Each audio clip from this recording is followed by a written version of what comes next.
This is how I caught that bastard with another woman.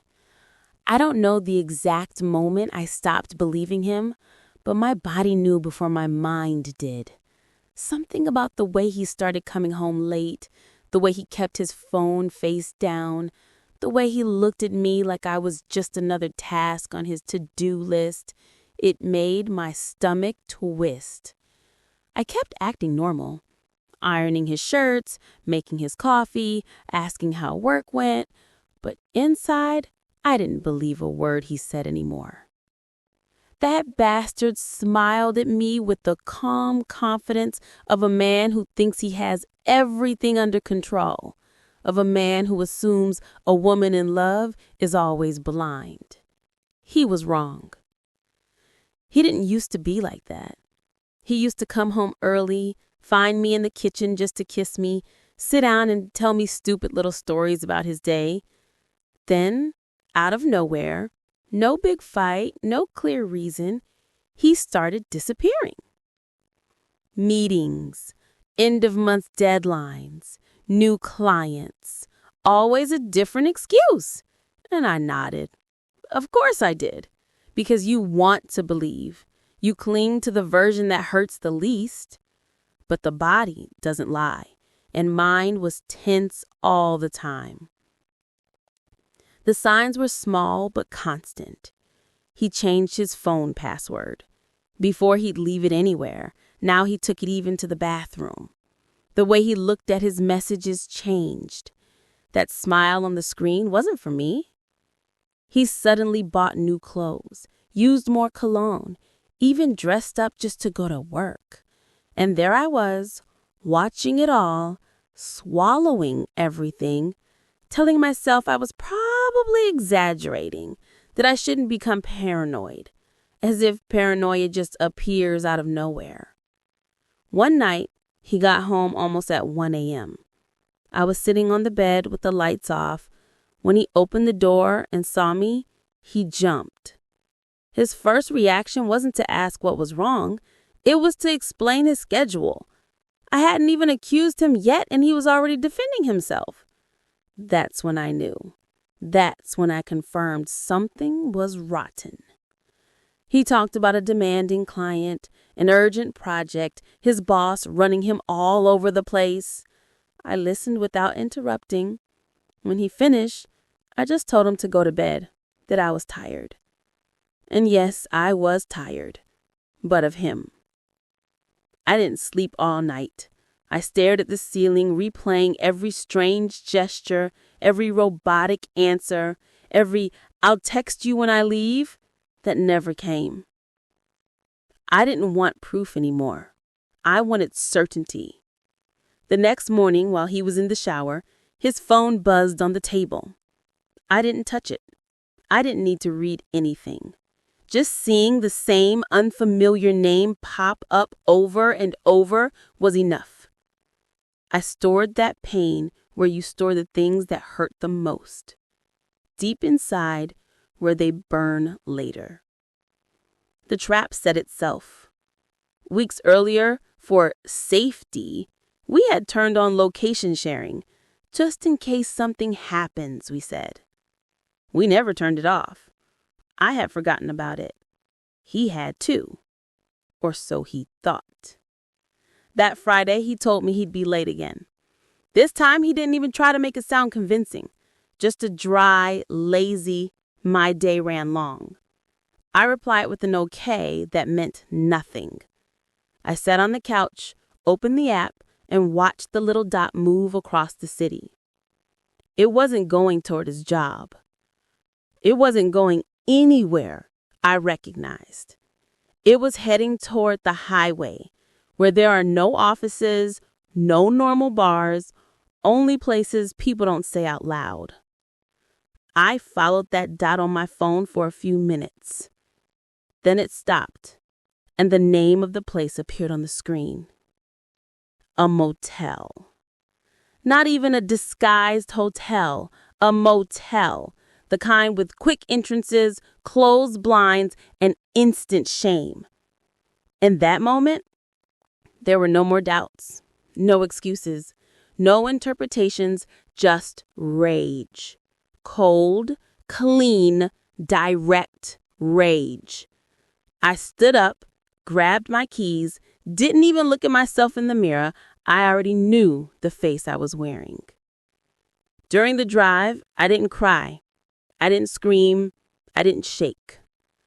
I drove like I was going to handle unfinished business. Every red light was a countdown. Every block tightened the anger in my chest. I thought about all the times I had waited for him, about cold dinners, about gifts that weren't gifts anymore, just poorly hidden guilt.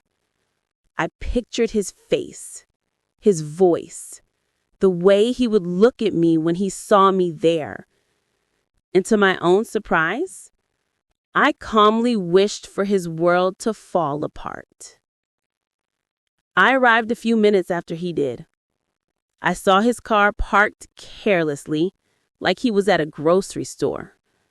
I stayed on the corner with my headlights off. I could have stormed in screaming. I could have kicked the door. I could have made a movie scene. But no, I wanted to see him walk out. I wanted to look him in the eyes when he thought everything had gone perfectly. I wanted to catch him at the exact moment he believed he had won. So I waited. I don't know how much time passed. The clock on the dashboard crawled forward, heavy and slow. Every now and then I checked the location to make sure he was still there. The bastard didn't move. He was inside, calm, probably laughing, probably lying to the other woman too, because men like him don't tell the truth in any language. I took deep breaths, over and over. The anger wasn't a scream anymore. It was a solid block in my chest. Then the Farna gate finally opened. My body reacted before my mind did. The car rolled out slowly. He was driving. In the passenger seat, a woman I didn't know. Young, all done up, laughing. I didn't think. I hit the gas, cut in front of them, slammed the brakes. I jumped out of my car without even closing the door and walked straight toward him. The bastard looked at me like he had just seen a ghost. And that's when everything began. He froze, literally, hands stiff on the wheel, mouth slightly open, eyes way too wide. The woman next to him first looked at me, then at him, and in that exact sequence, she understood everything without anyone saying a single word. I tilted my head slightly to line up with his window and rapped my knuckles on the glass, slowly, with that dangerous calm that only shows up when anger has already exploded inside. "Get out," I said. "Come on, get out now." I didn't yell, and that made it worse. He was used to me raising my voice, but he had never seen me like this, so calm yet dripping with venom. He opened the door awkwardly, hitting it against his own car. He stepped out pale, unsure where to put his hands. I didn't give him a chance to speak. "What are you doing here?" I shot at him. "Another work meeting too?" The other woman already had her hand on the door handle, nervous, unsure whether to stay, run, or defend herself. I glanced at her. "Relax," I said, not taking my eyes off him. "I'm the one who has something to say. To this bastard." He tried to touch my arm. I knocked it away. "Don't touch me," I said. "Not a single hand on me, or I swear we'll make a scene you'll never forget." He looked around. The parking lot was almost empty, but not completely. 2 other cars, a man smoking near the entrance, a couple walking quickly toward the lobby. And there it was. Fear. The fear of being exposed. The fear of his mask falling in front of strangers. "It's not what it looks like," he said, using that ridiculous phrase everyone repeats when there's nothing left to save. I let out a short, dry laugh. "Of course it's what it looks like. You're leaving the motel with another woman. What else could it look like?" He went silent, The woman stepped back, uncomfortable. I turned to her. Did he tell you he's married?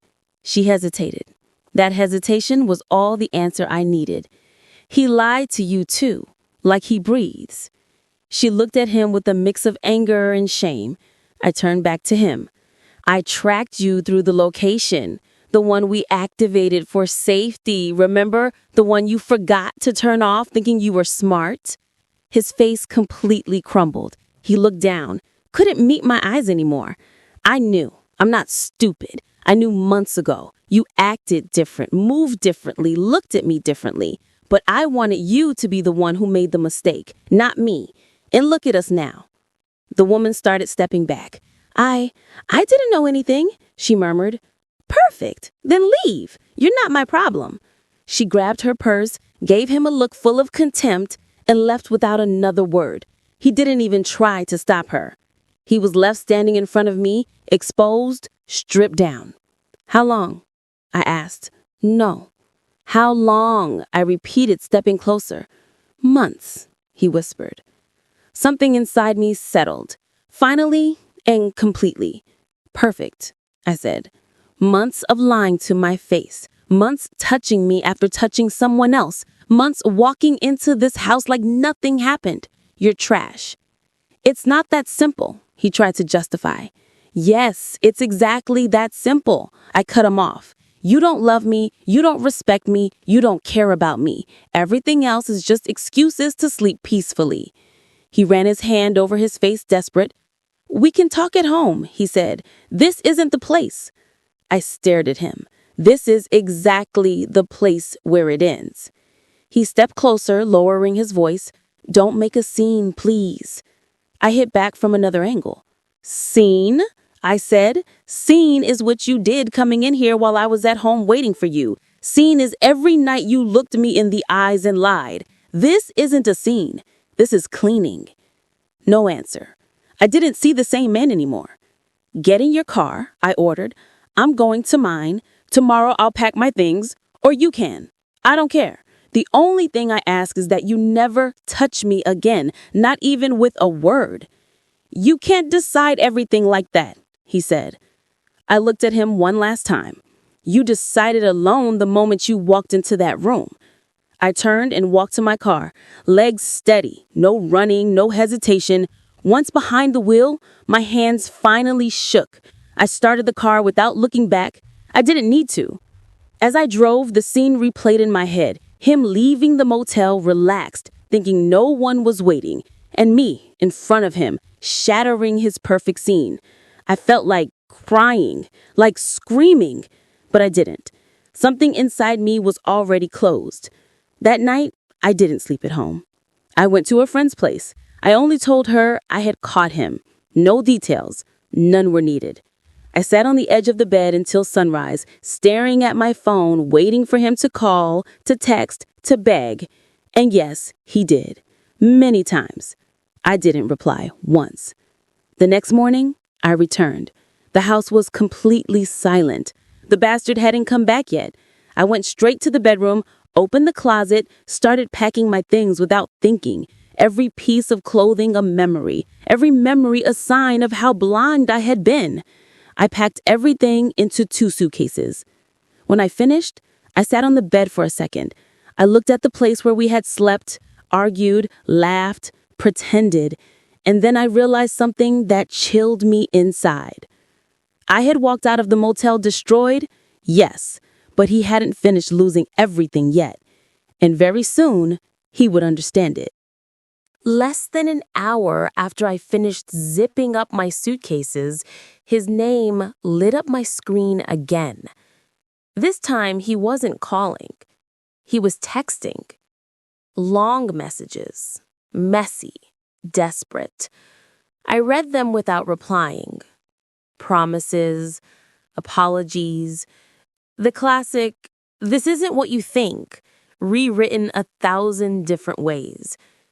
I turned off my phone. I was not in the mood for theater.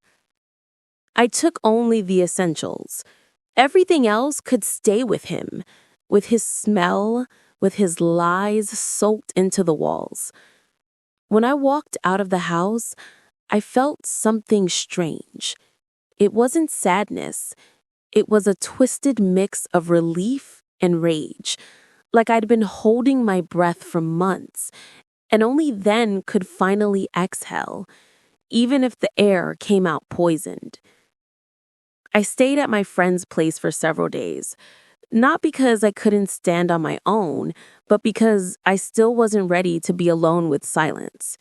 Silence brings back memories, and I wasn't ready to hear my own thoughts yet.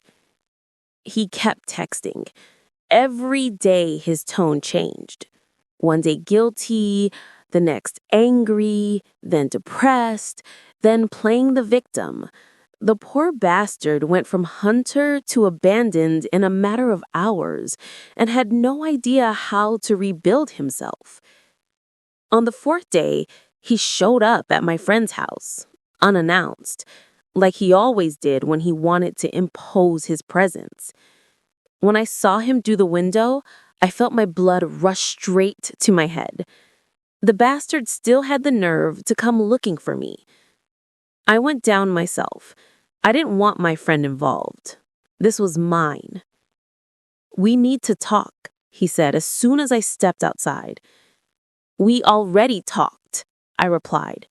"We talked at the motel." "That wasn't talking," he insisted. "That was madness." "No," I corrected him. "That was the truth." He looked at me like I was a different person. Maybe I was. "You can't just throw everything away like this. We had a life." "You had a life," I shot back, "with 2 women." His jaw clenched. "She meant nothing." That's when I laughed, short and sharp. They all say the same thing, always, and they all lie the same way. He pulled his phone out of his pocket. "I'll prove she's gone," he said. "I blocked her, deleted her everywhere." I looked at him with pure contempt. "You think she's the problem? Are you really that basic?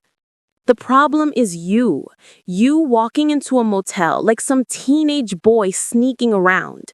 You looking me in the eyes every day. You betraying, planning, lying. Even if she vanished off the face of the earth tomorrow, you'd still be this." He went quiet for a few seconds. "We can try therapy," he suggested. "Start over." "You don't want to start over," I said. "You want to erase what you did, and that can't be done." His eyes filled with anger. "You're going to lose things, too, if you keep this up. Don't be naive." I already lost. I lost the man I married, but in return, I gained the truth, and I wouldn't trade that for anything. He left without saying goodbye. That night, I understood that shamelessness wasn't the only thing he still had left.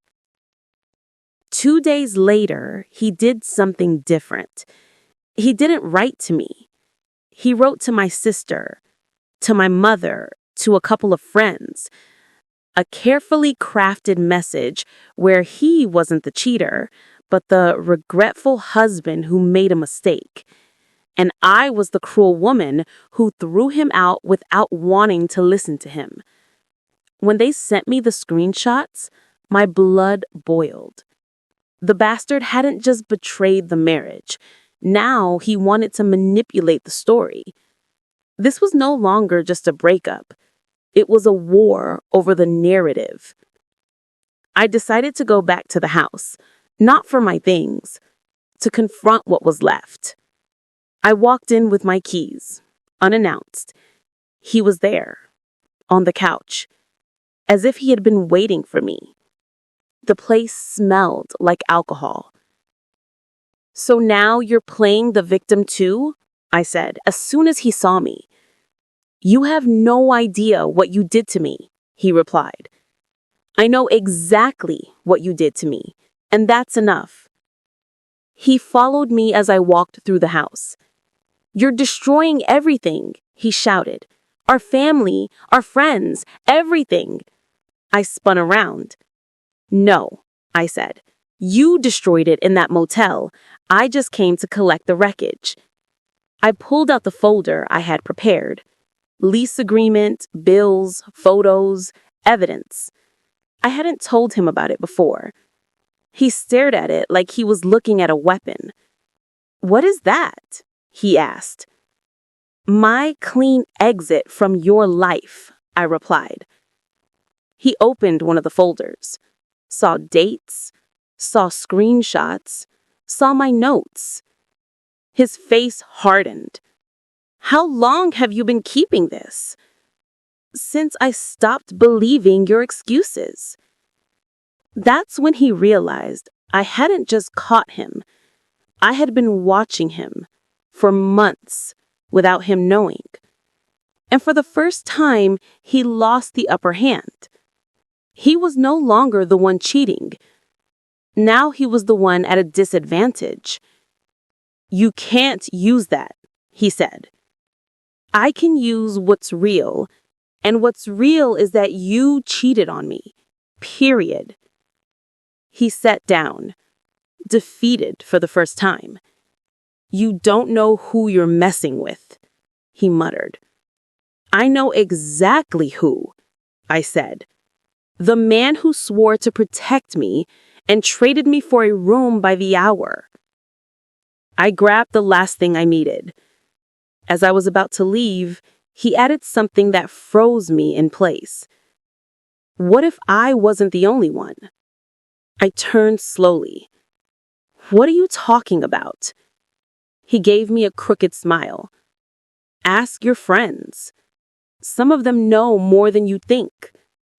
I walked out without saying another word. But that sentence stayed buried in my head. Because the bastard could lie, manipulate, cheat. But he knew exactly where to strike to plant doubt. And for the first time since I confronted him at the motel, I felt something new mix in with the rage. A dark uneasiness that still didn't have a name. I didn't sleep that night. The bastard's words kept spinning in my head like a splinter stuck deep.